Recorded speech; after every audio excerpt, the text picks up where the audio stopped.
लेकिन स्कूल की निगरानी करेंगे तो होगा क्या? जो शिक्षा बड़े अधिकारी के बच्चे का मिलेगा वही शिक्षा करोड़पति के बच्चे के मिलेगा।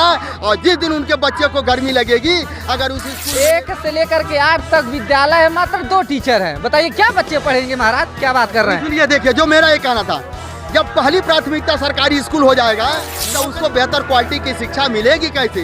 जब उसको शिक्षा नहीं मिलेगी तो उसका विकास होने वाला नहीं है। दुनिया में कोई माई का लाल पैदा नहीं उसका विकास कर सकता है। अधिकार सभी का है, चाहे रोडपति हो चाहे करोड़पति हो, अधिकार। लेकिन क्या एक बराबर शिक्षा मिल रहा? एक बराबर होना चाहिए। इसके सिवा हमको कुछ नहीं चाहिए, शिक्षा या रोजगार चाहिए। सबसे पहला शिक्षा, उसके बाद देंगे। किस मुद्दों को लेकर के वोट देने वाले? रोजगार ही होना चाहिए बस। जब तक एक ही मुद्दा है रोजगार। तो इंजीनियर बनेंगे भाई, मैकेनिकल। भ्रष्टाचार वाला इंजीनियर नहीं बनिएगा। ऐसा नहीं इंजीनियर बनिएगा कि कल बना के गए और उसके कल पुल ही टूट गया। नहीं, ऐसा कुछ नहीं है। ईमानदारी से कहा। संसद वाला राज आज हिंदुस्तान के हर कोने के लोगों को रोजगार मुहैया करा रहा है। क्या मेरा 80 संसद वाला राज कह रहे हैं हिंदू राष्ट्र होना चाहिए, लेकिन बागेश्वर बाबा की बहन मुसलमान से शादी की है, उन्होंने मुसलमान से शादी कर दी। समाज के जड़ में कीड़ा लगा हुआ है, और जड़ में कीड़ा जो लगा हुआ है, अभी आपको एग्जाम्पल देता हूं, इतना खंडन हो जाएगा। जब खंडन हो जाएगा तो अपनी आवाज को नहीं उठा पाएगा। अच्छा, मैं देखता हूँ बार बार जब तो साथियों देख रहे हैं ABC हिंदुस्तान और मैं हूँ कुमार बबलू। तो साथियों आप देख रहे हैं चुनाव अब नज़दीक आ रही है। जैसे ही चुनाव नज़दीक आ रही है, नेता अपने अपने क्षेत्र से हुंकार भरने लगे हैं। अभी हम मौजूद हैं गोरखपुर के नौका विहार में, और आप देख पा रहे हैं हमारे पीछे निषाद पार्टी का महाकुंभ यहाँ पे बुलाया गया है। ये निषाद पार्टी का महाकुंभ आरक्षण को लेकर के बुलाया गया है। क्या क्या मुद्दे हैं, चुनावी मुद्दे हैं, हम यहाँ के जो लोग आए हुए हैं दूर दूर से, उनसे हम बात करेंगे और जानने का प्रयास करते हैं कि पहले ये महाकुंभ बुलाया क्यों गया है निषाद पार्टी के द्वारा, और फिर चुनाव के बारे में हम चर्चा करेंगे। तो आप देख पा रहे हैं कि यहाँ पे बहुत से लोग मौजूद हैं जिनसे हम बातचीत करेंगे।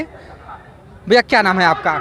मेरा नाम फिशरमैन चंद्रभान निषाद। कहाँ से आए हैं? नौसर से आए हैं। नौसर से आए हैं। जी। ये जो निषाद पार्टी के द्वारा महाकुंभ बुलाया गया है, इसका मूल उद्देश्य क्या है? देखिए, इसका मूल उद्देश्य है कि निषाद समाज को मूर्ख बना करके अपने रोटी को सेकना, इसका मूल उद्देश्य है। सबसे मूल उद्देश्य आप देखेंगे, आप थोड़ा सा देखिए निगाह उठाकर, आपके 2 भाई हों, 2 भाई एक में रह रहे हो, दोनों भाई को अगर आपस में लड़वा करके अलग अलग कराया जाए तो इसका मेन मकसद क्या होता है ये जानना पड़ेगा। इसका मेन मकसद ये होता है कि दोनों भाई के ऊपर मेरा राज चले, मेरा शासन चले, ये मेन उद्देश्य होता है। लेकिन क्या है, निषाद समाज जो है ऐसा एक समाज है, चाहे कुछ भी हो, भाई मेरा है ये कह करके आज लोग आते हैं। मैं भी वही कह करके आया हूँ, मैं भी वही चीज़ आया हूँ। आज मेरे भाई के द्वारा जो प्रोग्राम हो रहा है हमको पहुँचना अनिवार्य है। लेकिन सबसे बड़ी बात ये जानना पड़ेगा, हमारे सभी भाइयों को जानना पड़ेगा, आज जो है जो निषाद समाज का सबसे बड़े अगुआ माननीय डॉक्टर संजय कुमार निषाद जी, दूसरा माननीय जयप्रकाश निषाद जी को ये मैं कहना चाहूँगा कि सबसे पहले निषाद समाज की लड़ाई लड़ने से पहले आप लोग जो हो गया उसको छोड़ करके आप लोग दोनों आदमी एक जगह बैठ करके ये पहले आप लोग बात करें कि निषाद समाज का भला कैसे होगा, इस पर विचार करके अगली लड़ाई करें।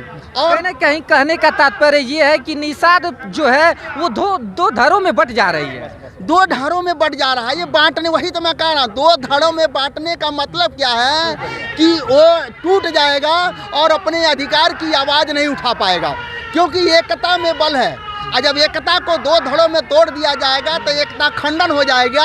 जब खंडन हो जाएगा तो अपनी आवाज़ को नहीं उठा पाएगा। अच्छा, मैं देखता हूँ बार बार जब चुनाव आते हैं तभी ये मुद्दा गर्माता है कि आरक्षण चाहिए निषाद पार्टी को, निषाद के लोगों को आरक्षण चाहिए। जी। लेकिन जब चुनाव खत्म हो जाते हैं तो वही जो मामला गरमाया रहता है फिर ठंडे बस्ते में चला जाता है। देखिए, ठंडे बस्ते में इसलिए चला जाता है कि उनको ठंडा करके रखा जाता है जानबूझ करके कि अब मैं 5 साल जो है आपके ऊपर शासन करूंगा।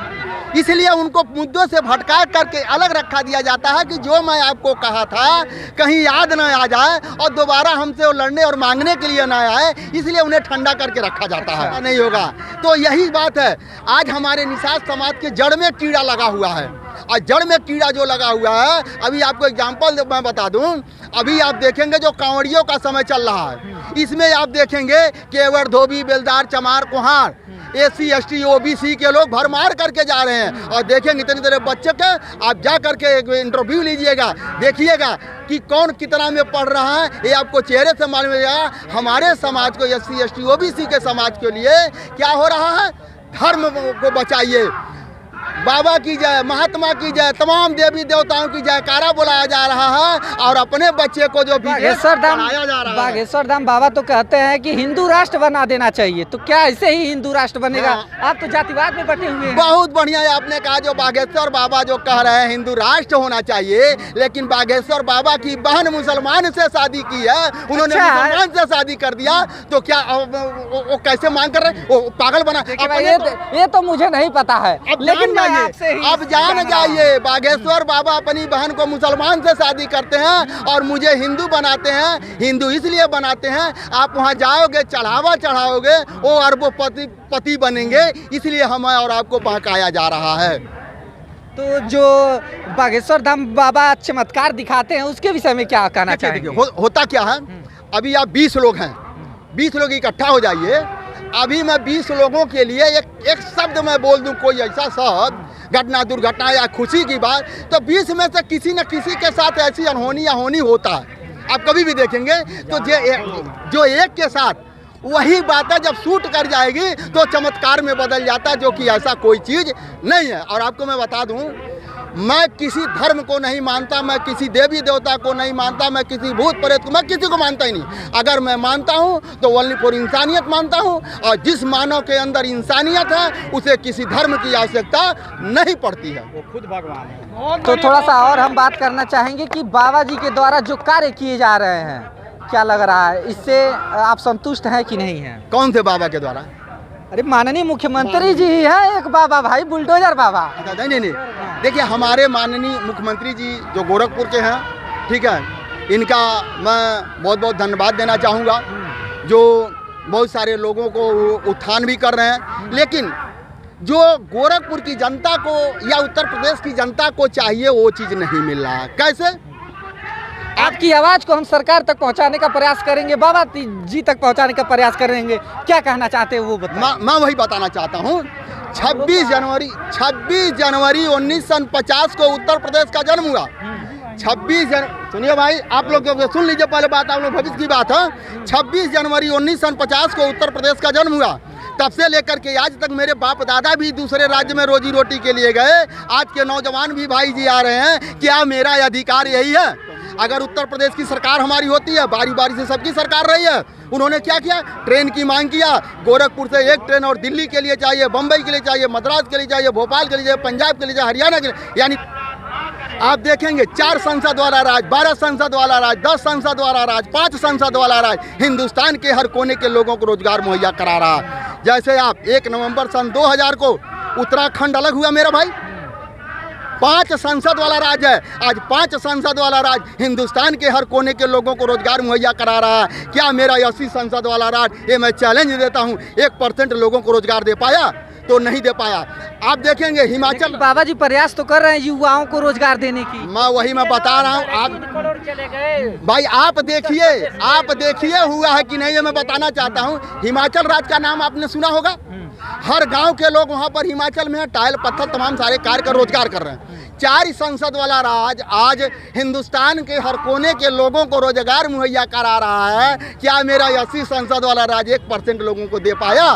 तो ये मेरा चैलेंज है, मेरा अपना मानना है। कहीं देखना बड़ा दिलचस्प होगा बाबा के लिए कि क्या 1% लोगों को रोजगार दे पाएंगे या नहीं। कहने का तात्पर्य यही है। कुछ युवा साथी है जिनसे हम बात करेंगे। आ जाइए भाई, आ जाइए। मिला है रोजगार किसी को? क्या युवाओं के लिए बाबा कुछ कर रहे हैं कि नहीं? अभी तक तो नहीं कुछ हुआ है, अब देखिए आगे क्या करते हैं। अरे भाई यूपीपी की भर्ती आ रही है। हाँ वो तो आ रही, 64,000 भर्ती इस बार बाबा जी दे रहे हैं, अच्छा काम कर रहे हैं। SSC GD भी निकला है, में भी कहा था कि आ रही है, तब से आई नहीं अभी तक। आनी तो चाहिए। क्या करते हैं? क्या करते हैं हम, डिप्लोमा करते हैं पॉलिटेक्निक से। कर रहे हैं हम लोग। अरे आप तो इंजीनियर बनेंगे भाई। मैकेनिकल लेकिन भ्रष्टाचार वाला इंजीनियर नहीं बनिएगा, ऐसा नहीं इंजीनियर बनिएगा कि कल बना के गए और उसके कल पुल ही टूट गया। नहीं ऐसा कुछ नहीं है। ईमानदारी से काम करिएगा। ईमानदारी से पूरा पूरे दिल से ईमानदारी से काम करेंगे हम लोग, पूरे ईमानदारी से काम करेंगे। और पुल वाले हम लोग नहीं है। क्या मुद्दा रहने वाला है इस बार? युवाओं का वोट किस पे देंगे, किस मुद्दों को लेकर के वोट देने वाले? रोजगार ही होना चाहिए बस। जब तक एक ही मुद्दा है, रोजगार। से पहले अगर यूपीपी की में बिल्कुल भरा होना चाहिए, इसके सिवा हमको कुछ नहीं चाहिए। शिक्षा या रोजगार चाहिए। सबसे पहला शिक्षा, उसके बाद रोजगार। शिक्षा भी देखिए, अभी आपको एक चीज़ मैं बता दूं, बहुत महत्वपूर्ण बात है। जिस इंसान के पास खाने के लिए रोटी नहीं है, पहनने के लिए कपड़ा नहीं है, रहने के लिए घर नहीं है, उसको कैसे बेहतर क्वालिटी की शिक्षा मिलेगी? जो कि शिक्षा का अधिकार सभी का है, चाहे रोडपति हो चाहे करोड़पति हो, अधिकार। लेकिन क्या एक बराबर शिक्षा मिल रहा? एक बराबर, जिसके पास जैसा पैसा वैसा शिक्षा। तो जब जिसके पास जैसा पैसा वैसा शिक्षा, तो जो निचले पौधान पर है, रहने का घर नहीं है, खाने का रोटी नहीं, पहनने का कपड़ा नहीं है, तो उसको बेहतर क्वालिटी की शिक्षा मिलेगी कैसे? जब उसको शिक्षा नहीं मिलेगी तो उसका विकास होने वाला नहीं है। दुनिया में कोई माई का लाल पैदा नहीं उसका विकास कर सके। हाँ, आती है सरकार तो पहली प्राथमिकता सरकारी स्कूल करे। स्कूल भी सरकार का, नौकरी भी सरकार का। अगर पहली प्राथमिकता सरकारी स्कूल होती है तो जानते हैं इसके लाभ क्या होगा? सबसे पहले बड़े बड़े अधिकारी के बच्चे पढ़ने जाएंगे, क्योंकि सबसे पहले नौकरी की जरूरत उनको पड़ेगी। सरकारी स्कूल का तो विकास हुआ है, सरकारी स्कूल का विकास हुआ है बहुत अधिक। वैसे नहीं, जो मैं सुनिए ज्यादा स्तर पर। सुनिए बहुत ज्यादा। कैसे हुआ? अब देखिए, पहले जो था टीचर लोग आते थे, बैठते थे, और वैसे ही बच्चे भी नहीं थे, आते नहीं थे बच्चे और चले जाते थे वैसे ही। अब आते हैं तो अब बच्चे विद्यालय देखे हैं आप, जहाँ पे ये सारी व्यवस्थाएं आपको देखने को वैसे मिली। हम जहाँ तक हम गए हैं, मतलब हम लोग कॉलेज में पढ़ते हैं, अभी वहाँ भी आपके नजदीक में ही 200 मीटर यहाँ से दूर चले जाएंगे, काशीराम है। काशीराम में एक प्राथमिक विद्यालय है। मैंने अभी वहाँ पे एक सर्वे किया था, 1 से लेकर के 8 तक विद्यालय है, मात्र 2 टीचर हैं। बताइए क्या बच्चे पढ़ेंगे महाराज? क्या बात कर रहे हैं? सुनिए, देखिए, जो मेरा ये कहना था, जब पहली प्राथमिकता सरकारी स्कूल हो जाएगा, नौकरी भी सरकार का, स्कूल भी सरकार का, नौकरी उसी को मिले जो हमारे स्कूल में पढ़ा हुआ है, सरकार का होना चाहिए। तब क्या होगा? बड़े बड़े अधिकारी के बच्चे उसमें पढ़ने जाएंगे, नौकरी की आवश्यकता उनको है। और जब उनके बच्चे पढ़ेंगे तो उनके बच्चे का भविष्य खराब ना हो, इसलिए वो स्कूल की निगरानी करेंगे। और जिस दिन स्कूल की निगरानी करेंगे तो होगा क्या? जो शिक्षा बड़े अधिकारी के बच्चे का मिलेगा, वही शिक्षा रोडपति के बच्चे के मिलेगा। और जिस दिन उनके बच्चे को गर्मी लगेगी, अगर उस स्कूल में एसी ना लग जाए, तो मुझे जो कहिएगा वो मैं चैलेंज में देता हूँ। इसके सिवा कोई भी सरकार आए, माई का लाल कोई पैदा नहीं है गरीब। तो आपने देखा कि हमने युवाओं की भी बात जानने की कोशिश की, हमने जो चाचा आए हैं उनसे भी बात किए, बुजुर्ग भी जो आए हैं उनसे भी बात किए। आपका क्या राय है हमें कमेंट करके ज़रूर बताइएगा। हमने जानने का ये प्रयास किया कि इस बार क्या मुद्दे रहने वाले हैं चुनाव में।